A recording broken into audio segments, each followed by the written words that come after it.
नमस्कार दोस्तों। मैं कुलदीप शहर के अंदर जॉब किया करता हूँ। गांव के अंदर मेरे दादाजी और मेरी दादी रहा करते हैं। मेरे को गांव गए हुए कम से कम 4-5 महीने हो गए थे, तो मैंने अपने गांव जाने का प्लान बनाया। सीधा रास्ता था, शहर से ट्रेन के अंदर बैठूंगा, गांव के स्टेशन पे उतरूंगा और जहाँ पर तांगे वाले होते हैं वहाँ जाकर अपने दादाजी का नाम बताऊंगा और वो मुझे अपने घर ले जाएंगे। तो आज का विचार मैंने अपने गांव जाने का सोचा। तो मैं अपने घर वालों से परमिशन ले ली, मैंने मम्मी पापा से, और कहा कि आज मैं गांव जाऊंगा। पापा ने भी बोल दिया कि चले जाना। मैंने अपना ऑफिस का काम करा और वहाँ से निकला। जो ट्रेन थी उसके अंदर मैं वहीं बैठ गया। रास्ते में सोच रहा था कि गांव कितना बदल गया होगा ना। 4-5 महीने काफ़ी दिन होते हैं। दादी कैसी होंगी ये सब सोच रहा था। सर्दियों का दिन था, मतलब सर्दियों का टाइम था, तब मैं अपने गांव जा रहा था। आप सभी को पता है, सर्दियां जब जब आती है तो अपने साथ दिन कम कम घटते जाते हैं, यानी कि दिन धीरे धीरे छोटा होने लगता है। इन्हीं ख्यालों के साथ मेरा स्टेशन आ गया था। ट्रेन उस स्टेशन पर रुक गई। मैं स्टेशन से उतरा, मतलब ट्रेन से उतरा और स्टेशन पर गया। ट्रेन वहाँ से निकल चुकी थी। डर कुछ भी नहीं था मेरे, अच्छा सा रास्ता है। बस चिंता इस बात की थी कि मेरे को कोई तांगे वाला मिल जाए, क्योंकि मैं इतना थक चुका था, मेरे से पैदल नहीं चला जाता। मैं स्टेशन पर थोड़ी देर बैठा, चारों तरफ अपनी निगाह घुमाई, परंतु मेरे को एक भी आदमी या कोई परिंदा भी उस स्टेशन पर दिखाई नहीं दिया। मैंने सोचा यार, पहले आता था तब कोई ना कोई तो रहता था, आज एक भी आदमी। फिर मैंने सोचा अरे रे कोई बात नहीं, सर्दियों का टाइम है ना, सभी लोग जल्दी घर पे चले जाते होंगे, इसलिए कोई नहीं होगा। तो मैंने सोचा स्टेशन से तो निकलना पड़ेगा। मैं स्टेशन से अपना बैग उठाता हूँ और अपने गांव की तरफ बढ़ने लगता हूँ। थोड़ी दूरी पर मैं अपनी चारों तरफ निगाह घुमाता हूँ, परंतु मेरे को एक भी आदमी या कोई रिक्शे वाला नहीं दिखाई दिया। अब स्टेशन पर तो नहीं रह सकता ना मैं, करीब रात के 11 बज रहे थे।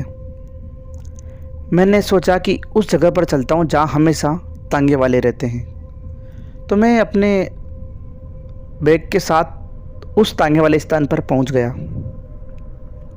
जब वहाँ पर पहुँचा तो वहाँ पर एक भी तांगे वाला नहीं था। मेरे मन में विचार आया कि यार यहाँ पर तो हमेशा तांगे वाले रहते हैं, आज कहाँ गए सभी। तो वहाँ पर एक तांगे वाला खड़ा था, जिसका जो रिक्शा यानी कि पीछे का रथ था वो इतना ख़राब था कि वो कभी भी डस सकता है। उसके अंदर बैठना तो दूर, वो किसी भी टाइम खड़े खड़े टूट सकता है। उसके ऊपर बैठा आदमी बीड़ी जलाकर बीड़ी पी रहा था। मैंने उसके पास जाकर कहा, चाचा गांव चलोगे?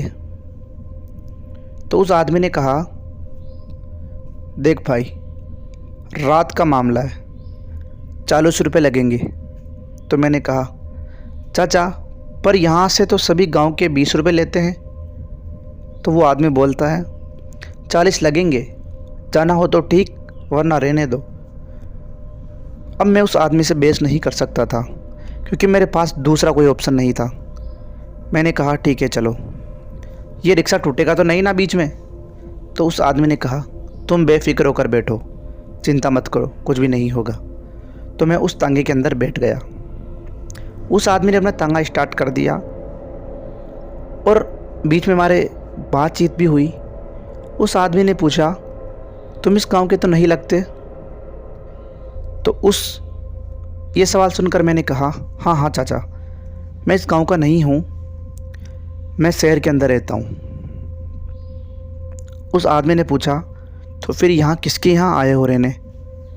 मैंने कहा, यहाँ मेरे दादाजी है, किशन जी। किशन जी का नाम सुनते ही उस आदमी ने कहा, किशन किशन चौधरी? मैंने कहा हाँ हाँ वो मेरे दादाजी है। तो उस आदमी ने कहा, अरे वो हम दोनों काफ़ी क्लोज़ दोस्त थे। हम इतने परम मित्र थे कि हम हमेशा ही साथ रहा करते थे, परंतु घर की मजबूरियों ने हम दोनों को अलग कर दिया। हम दोनों हमेशा ही साथ रहा करते थे और वो मेरे को प्यार से कल्लो बोला करता था। हम दोनों काफ़ी अच्छे मित्र थे। हमारे बीच में ये बात हुई और बात होने के बाद वो अब हमारा घर जो था दादाजी का, वो मेरे को सामने से दिखाई दे रहा था। उस टांगे वाले ने कहा कि बेटा अब यहीं उतर जाओ, मैं आगे नहीं जा सकता। मैंने कहा घर तो हमारा थोड़ी पास ही, वहीं चल चलो। उसने कहा नहीं, मेरे को घर जाना है। तो मैंने कहा ठीक है। मैंने उनको 40 रुपये दिए और उतरकर अपने दादाजी के घर चला गया। करीब 12:30 बज गए थे रात के और मैंने दरवाज़ा खटखटाया। दादाजी ने दरवाज़ा खोला और उसके बाद मैंने उनके प्रणाम किया और ढोक दी। अंदर जाकर हमने काफ़ी बातें करी। फिर दादाजी ने मेरे से पूछा कि एक बात बता बेटा, तू इतनी रात का यहाँ पर आया कैसे? मैंने कहा एक तांगे वाले थे जो मेरे को यहाँ पर छोड़ कर गए हैं। और हाँ दादाजी, वो आपके परम मित्र थे। वो अपना नाम कल्लो बता रहे थे। उन्होंने कहा कि वो आपके काफ़ी क्लोज़ दोस्त थे। जिसे ही कल्लो नाम सुना, मेरे दादाजी के चेहरे पर एक अजीब सी टेंशन आ गई। उन्होंने मेरे से कहा कि कल्लो को मरे हुए 2 महीने हो गए, फिर तू कैसे आ सकता है? मैं इसी बात से परेशान हो गया। जिस आदमी से मैं पूरे रास्ते बात करके आ रहा था, वो कोई इंसान नहीं, आत्मा थी। और उसने आत्मा होने के बावजूद भी अपना फ़र्ज़ निभाया कि मैं उसके दोस्त का पोता हूँ। शायद मुझे कोई ख़तरा था, इसलिए वो खुद मुझे छोड़ने आया था और वो हमारे घर के अंदर भी नहीं आया। दोस्तों, कहानी अच्छी लगी हो तो वीडियो को लाइक कर देना, चैनल को सब्सक्राइब कर देना। मिलता हूँ आपसे अगली कहानी में, तब तक के लिए बाय बाय।